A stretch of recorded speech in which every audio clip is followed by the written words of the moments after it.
BNP সরকারের প্রথম প্রস্তাবিত বাজেটেই ২০২৪ সালের ছাত্র জনতার আন্দোলনকে স্বীকৃতি দেওয়া হয়েছে। পাশাপাশি আহত জুলাই যোদ্ধাদের আর্থিক সহায়তা করার সুনির্দিষ্ট কর্মসূচিও তুলে ধরা হয়েছে।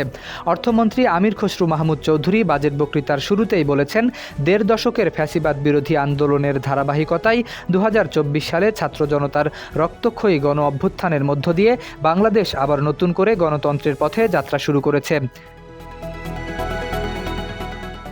বাজেট বক্তৃতায় তিনি আরও বলেন, গত ১.৫ দশকেরও বেশি সময় ধরে জেঁকে বসা ফ্যাসিবাদিত শাসনের বিরুদ্ধে এদেশের মানুষের দীর্ঘ সংগ্রামে নেতৃত্ব দিয়েছে বিএনপি।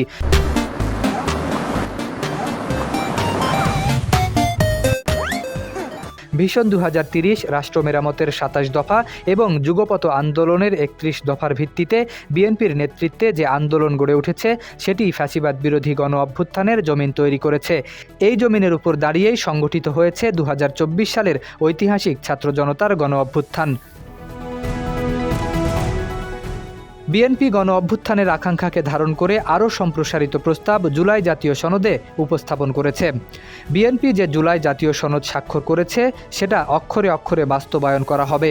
এছাড়াও বাজেট বক্তৃতায় একাধিক স্থানে ছাত্র জনতার আন্দোলনের কথা উল্লেখ করা হয়েছে।